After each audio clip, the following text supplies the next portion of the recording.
Depuis plus de 2 décennies, Vladimir Poutine est l'homme fort de la Russie, et son emprise sur le pouvoir semble inébranlable.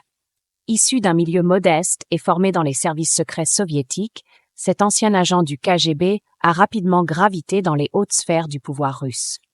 Poutine a su bâtir une carrière politique impressionnante, en entretenant une image de patriote, de défenseur des valeurs traditionnelles et d'adversaire de l'Occident.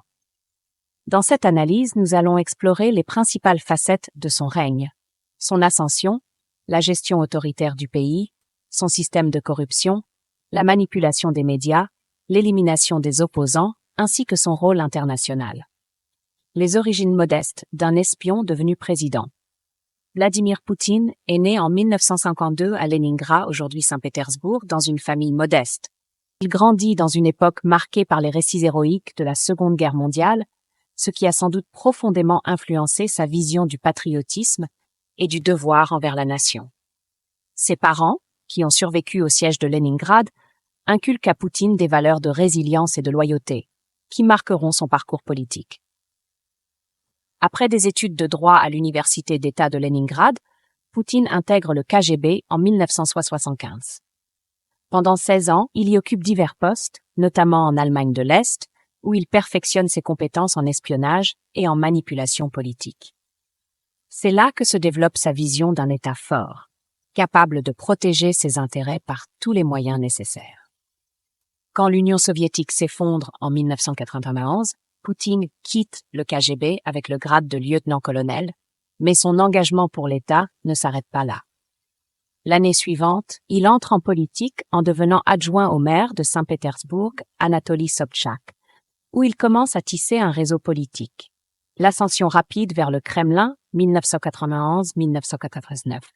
La dissolution de l'Union soviétique et les bouleversements qui en résultent offrent à Poutine une opportunité unique de se faire remarquer.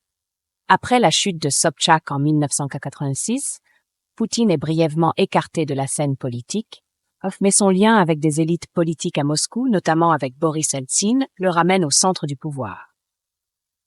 Eltsine, impressionné par la loyauté et l'efficacité de Poutine, le nomme à plusieurs postes clés, culminant en 1988 lorsqu'il devient chef du FSB, successeur du KGB. C'est ici que Poutine se montre indispensable au système politique en place grâce à sa capacité à gérer la machine de renseignement de l'État. En août 1989, Eltsine nomme Poutine Premier ministre.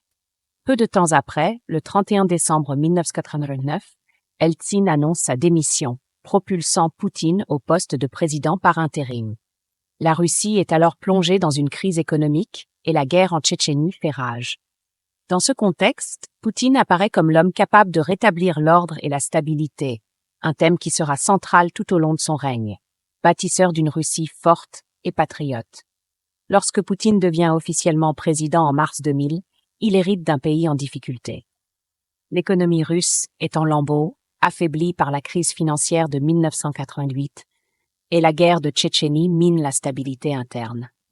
Poutine entreprend alors de réorganiser le pays, se présentant comme le restaurateur d'une Russie forte, unie et prospère. La guerre en Tchétchénie, consolidation du pouvoir. L'une des premières actions décisives de Poutine est sa gestion de la guerre de Tchétchénie. En septembre 1989, des attentats à la bombe frappent des immeubles à Moscou, tuant des centaines de personnes. Poutine et le gouvernement attribuent ces attaques aux séparatistes tchétchènes, bien que des doutes persistent quant à l'origine exacte des attentats. En réponse, Poutine ordonne une intervention militaire massive en Tchétchénie, gagnant rapidement le soutien de la population russe pour sa fermeté et sa promesse de restaurer l'ordre. Cette campagne militaire brutale est perçue comme un succès, renforçant la popularité de Poutine et consolidant son autorité. Sous son mandat, Poutine centralise également le pouvoir en affaiblissant les gouvernements régionaux et en renforçant les institutions fédérales sous son contrôle. Il remplace les élections directes des gouverneurs régionaux par des nominations contrôlées par le Kremlin, s'assurant ainsi un contrôle total sur la politique intérieure. C'est ce genre de mesure qui lui permet de créer un système de gouvernement fort où l'autorité centrale prime sur toute autre institution.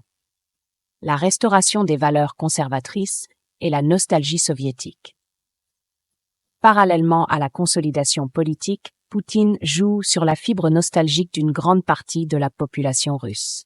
Il qualifie la dissolution de l'URSS de plus grande catastrophe géopolitique du XXe siècle et utilise cette perception pour renforcer son message nationaliste. Sous sa direction, la Russie se repositionne comme une puissance protectrice de ses traditions culturelles, religieuses et politiques. Les valeurs conservatrices, notamment le patriotisme, la religion orthodoxe et la défense des valeurs familiales, deviennent des piliers de son discours politique. Poutine se positionne ainsi comme le défenseur de la Russie contre ce qu'il décrit comme la décadence occidentale.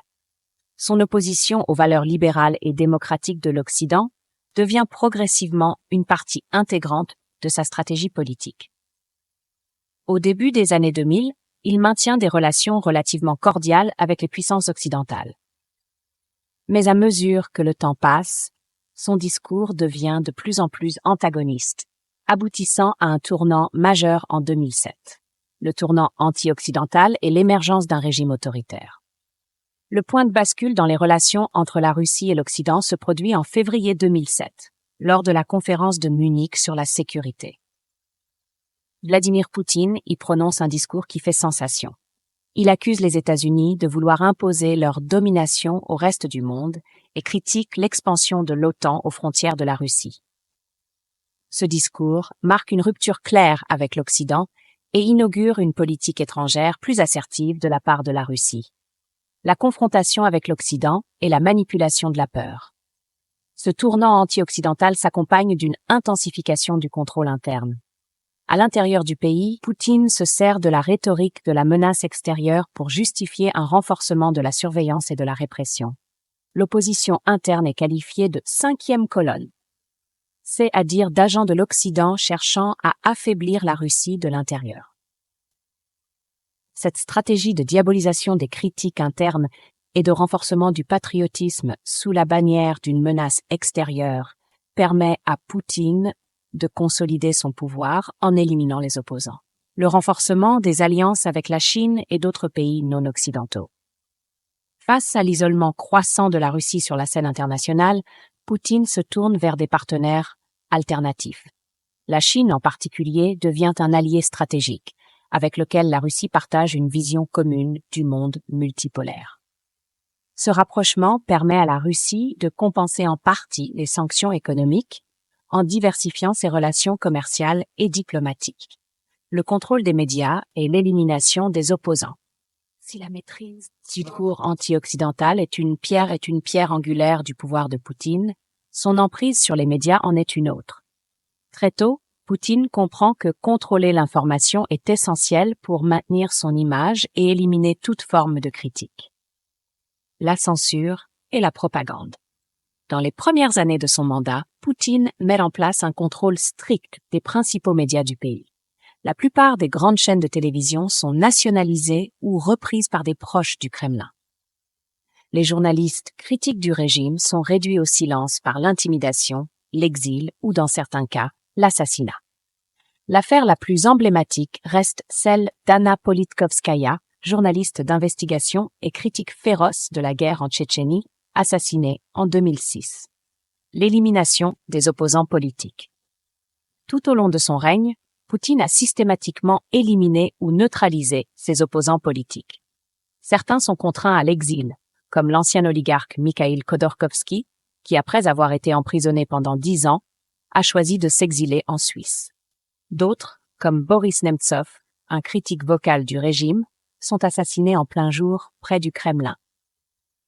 L'empoisonnement de l'opposant Alexeï Navalny, en 2020, a aussi fait la une des journaux mondiaux. Bien qu'il ait survécu, Navalny est ensuite emprisonné, montrant une fois de plus la capacité du régime à réprimer toute forme de dissidence. La stratégie internationale, de la Crimée à la guerre en Ukraine. Sur le plan international, Poutine adopte une politique étrangère de plus en plus agressive, en particulier dans les anciennes républiques soviétiques. L'annexion de la Crimée en 2014 marque un tournant. Cette action, en violation du droit international, entraîne de sévères sanctions de la part de l'Occident, mais renforce la popularité de Poutine en Russie. Il est perçu comme celui qui a récupéré la Crimée pour la mère patrie. La guerre en Ukraine, un pari risqué. La guerre en Ukraine, débutée en 2022, est sans doute l'initiative la plus audacieuse et controversée de Poutine. Présentée comme une opération militaire spéciale visant à démilitariser et dénazifier l'Ukraine, cette guerre est en réalité une tentative de restaurer l'influence russe dans la région et de contrecarrer l'expansion de l'OTAN. N'oubliez pas de vous abonner à la chaîne pour ne rien manquer de nos prochaines vidéos.